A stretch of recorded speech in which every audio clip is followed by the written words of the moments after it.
tengah padang pasir yang tak berujung, di antara angin yang menyapu debu sejarah, ada kisah tentang jiwa besar, tentang hati yang terikat erat pada satu cinta, cinta kepada Allah, cinta kepada Rasul-Nya. Inilah kisah seorang lelaki yang diikat tapi tetap bebas, dibunuh tapi tetap hidup, dibungkam namun suaranya menggema hingga akhir zaman. Dialah Khubayb bin Adi. Khubayb bin Adi adalah seorang sahabat Nabi dari kabilah Aus. Seorang lelaki muda yang tubuhnya mungkin kecil, tetapi hatinya sebesar samudra. Ia tumbuh di Madinah, di antara kaum yang keras namun berhati lembut. Ketika cahaya Islam menyinari jazirah Arab, Khubayb adalah salah satu dari mereka yang bergegas menyambut imannya yang murni, pengabdiannya tanpa syarat. Saat genderang perang Badar ditabuh, Khubayb berdiri di barisan para pemberani. Di medan yang menentukan itu, ia mengangkat pedangnya bukan untuk dunia, tetapi untuk Allah. Di Badar, Khubayb membunuh Haris bin Amir, sebuah tebasan yang menjadi hakikat kemenangan, tetapi juga membuka jalan menuju ujian yang lebih besar. Sahabat-sahabatku kaum muslimin yang dimuliakan Allah, beberapa bulan setelah perang Uhud, datanglah sekelompok kabilah kepada Rasulullah SAW. Mereka meminta guru Al-Quran untuk diajarkan tentang Islam. Namun niat mereka busuk. Mereka ingin menjerat para sahabat-sahabat Nabi. Kisah penangkapan dan penyergapan ini telah saya kisahkan di kisah sahabat Asim bin Thabit. Silahkan kalian tonton juga kisahnya. Kisah ujian keimanan para sahabat ini memang sangat luar biasa. Dalam perjalanan menyampaikan risalah Islam itu, Khubayb bersama sahabat lainnya disergap di tempat yang bernama Ar-Raji. Sahabat lainnya syahid, sedangkan Khubayb ditangkap hidup-hidup.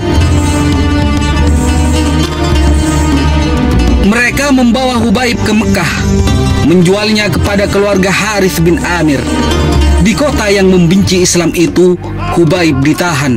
Hari-harinya penuh tekanan, namun satu hal yang tak pernah hilang darinya adalah senyuman.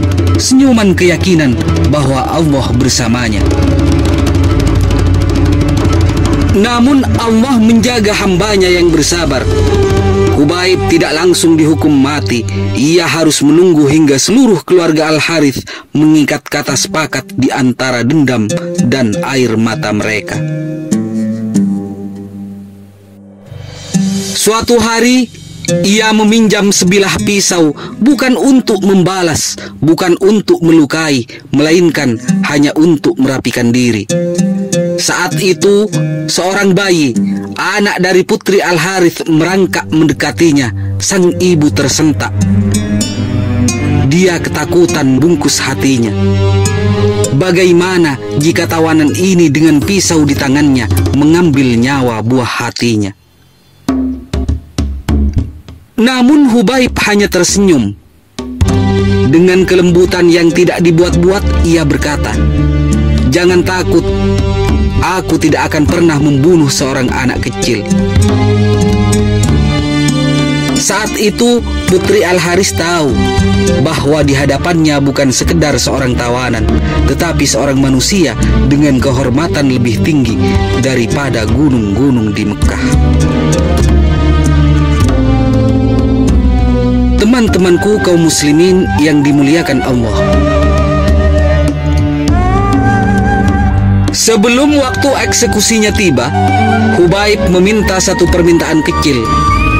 "Aku ingin sholat 2 rakaat." Dengan tenang, ia berdiri, membuka kedua tangannya menghadap ke arah kiblat.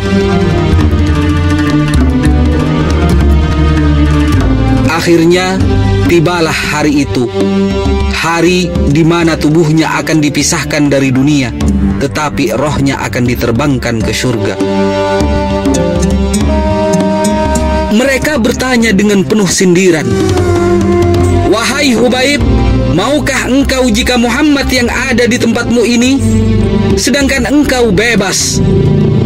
Hubaib mengangkat wajahnya, tersenyum tipis di tengah luka-luka yang menyandranya.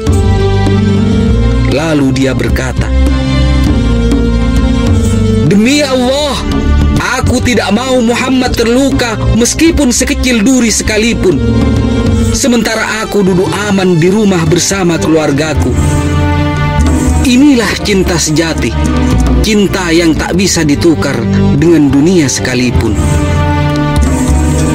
Sebelum nyawanya lepas, ia mengangkat matanya ke langit, berdoa dengan suara lantang, "Ya Allah, hitunglah mereka satu persatu, jangan biarkan seorang pun dari mereka lepas dan aman." Kemudian dia melantunkan syair,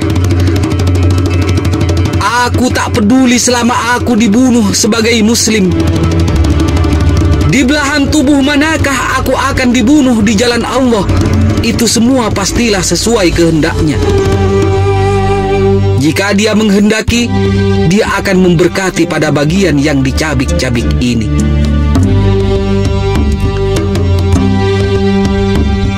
Dan dengan darah mengalir dari tubuhnya, Hubaib menghembuskan nafas terakhir.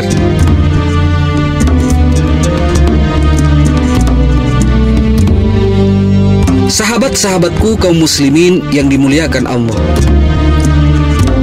Rasulullah SAW yang pada saat itu di Madinah diberitahu oleh wahyu tentang syahidnya Hubaib.